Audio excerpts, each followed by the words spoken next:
What is going on, guys? This is Astrum Sensei and welcome to part 2 of my action RPG series in Unreal Engine 5. In this part we are going to be setting up the running movement so that we can actually run if we press shift, and we can also toggle between walking and running. So we are going to do that, and it's going to work with animations, and we are using root motion animations. That is why it's kind of different to set up.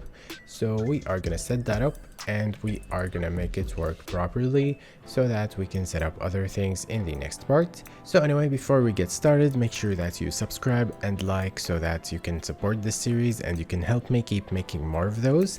And I also want to say that patrons are getting 5 videos ahead, so if you want to get 5 videos ahead and the project files, go check out my Patreon because you will find all of this stuff over there. And let us get started by talking about the animations first.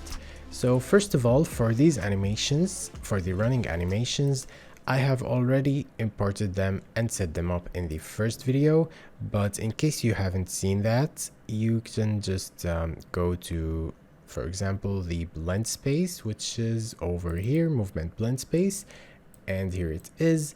We got running animations from Mixamo. We converted them to the Unreal Engine mannequin using the Mixamo converter by Terrible Studio. Again, if you haven't seen the first part, you should definitely check it out because this one is like a continuation of it. I know that like there's gonna be some standalone parts in this series that you can do by itself, but for these two, you just have to do them together. So anyway, we got the animations and we downloaded them, and we made sure that we didn't download them in place because we want to use root motion, and we changed also the settings in the animations. For example, if you open up the running animation over here, we made sure that all of them have root motion enabled, and the root motion root lock is the reference pose. So after we do that, we created the blend space. We created where is it? Here it is. We made sure that we have like enough space. So for running it's 2, for for the side and for the forward it has 2 and -2, so that you can place the running at actually 2. So we want to make sure that, you know, if the input is at 2, we can run.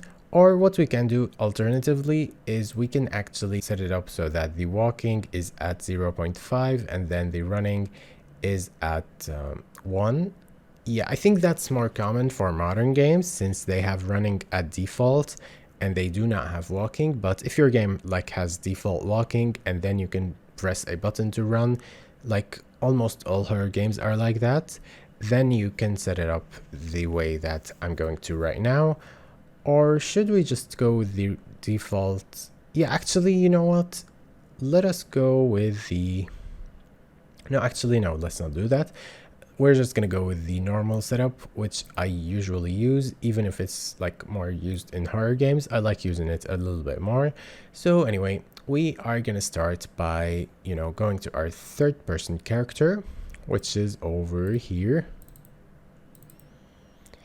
And where do we set up the input? It is over here. If we move forward, we set the forward input to be whatever this is, and the maximum number of the axis value is actually 1, but for running we want to set it up to be 2.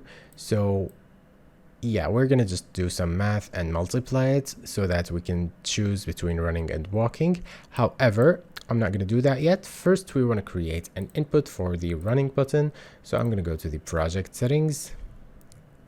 I'm going to go to input, and we can just go to action mappings. I'm going to call it run. Caps lock is on. Let's turn it off. And I'm going to make it shift left shift. You know, we're going to have to change this for sprinting later, like in the next part. But for now, let's just keep it left shift for running. And we can just go back to the character and add the input over here, you know, instead of the event tick. We can just type run and we can get the input action, which is this one. So when we run, we want to create a variable to check if we are running or not. So we can just create a brand new boolean and we can just call it running, and we're gonna just set it so when we run, we set running to true, and when we release the run button, we're gonna set it to false, and we're gonna compile and save.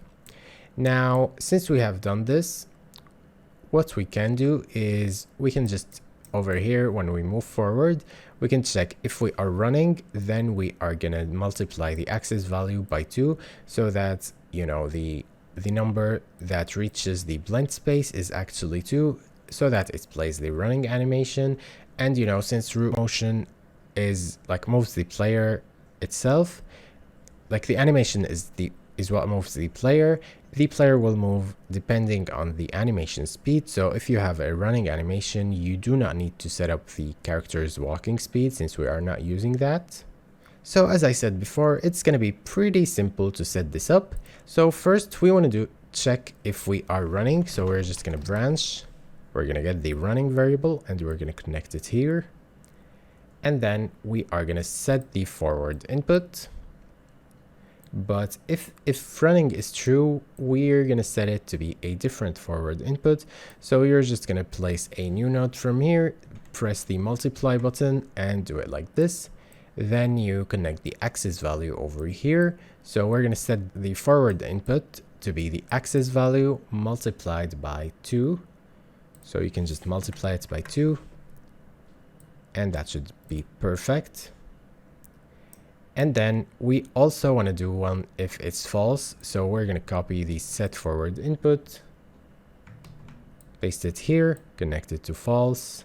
And the forward input, if we are not running, is going to be just the default. So we can actually give it a try and see if it works. We compile, we press play, we sprint, we run, and you can see that we can actually, you know, change between running and not running, which is great.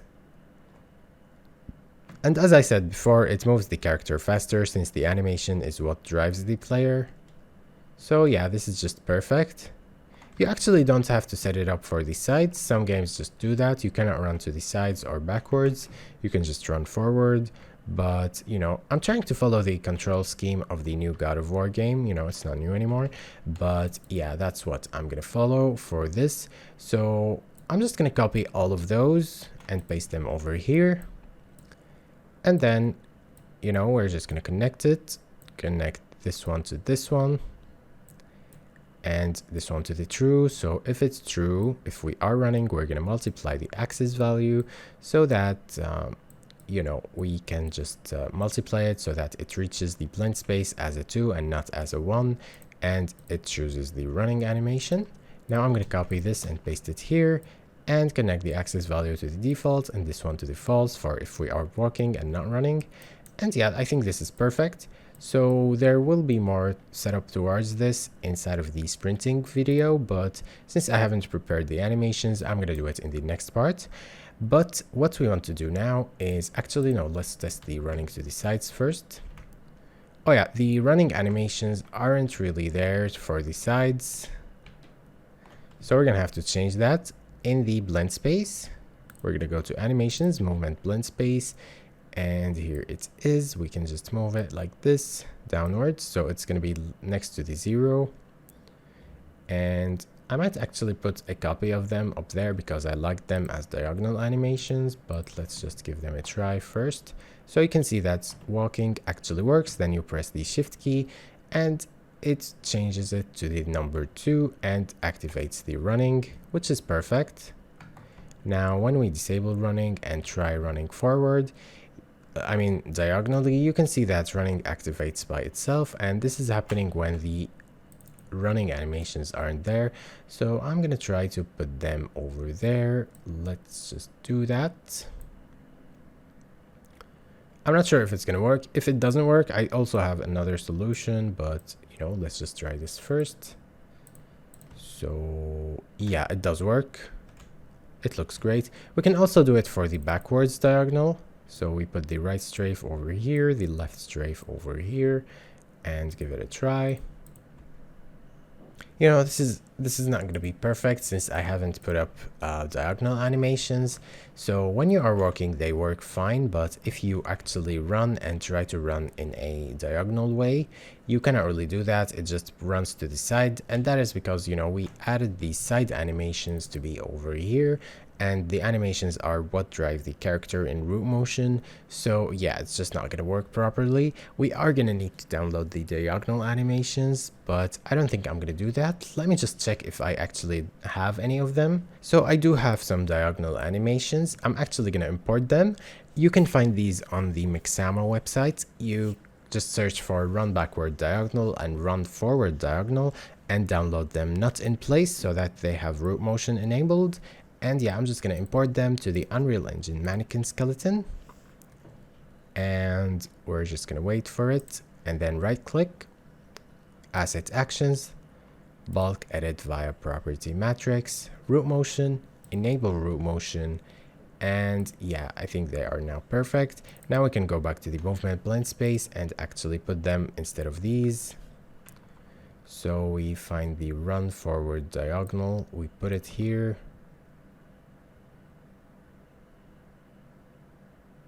Yeah, you can see that it looks okay. We put the other one. Yeah, it's fine. I like it.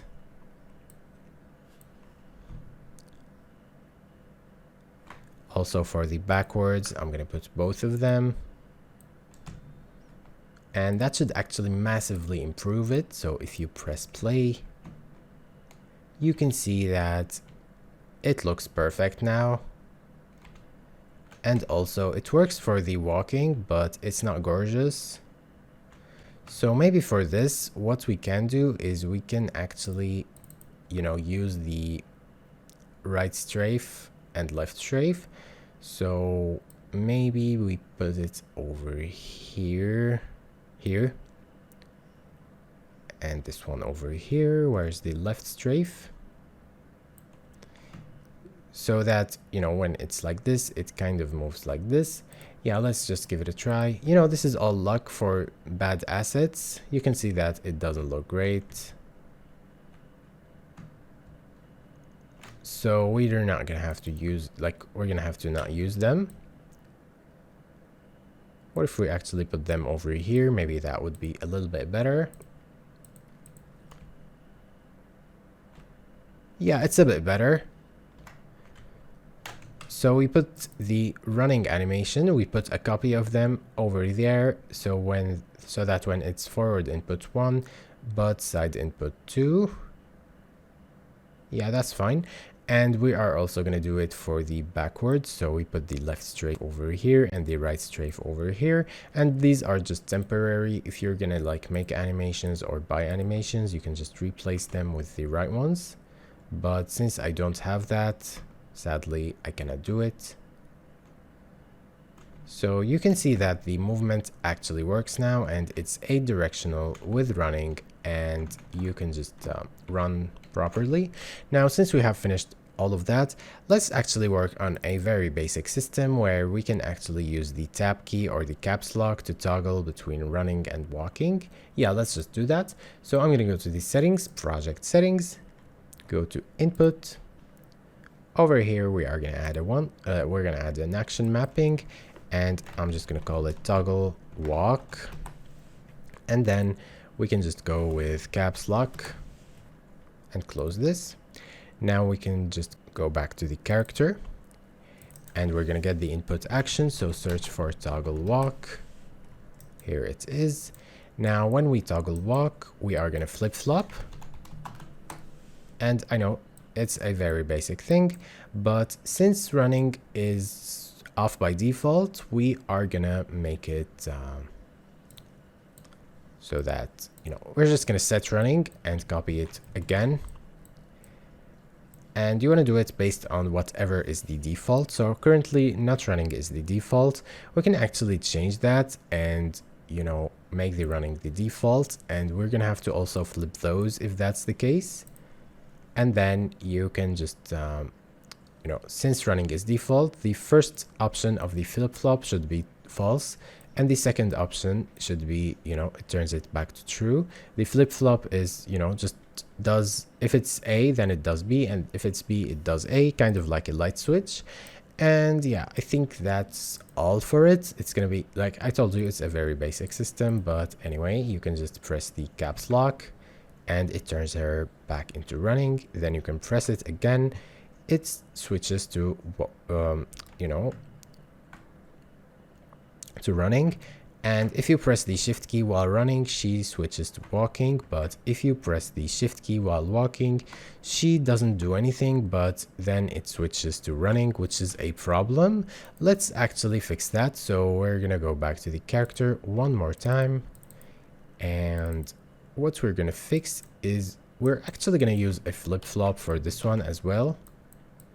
So first of all, since running is true by default, we're gonna turn it to false, and then we'll do the opposite.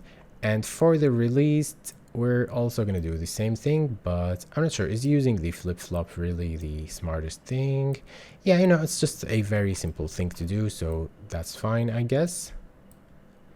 So when we release, we're gonna just do the opposite.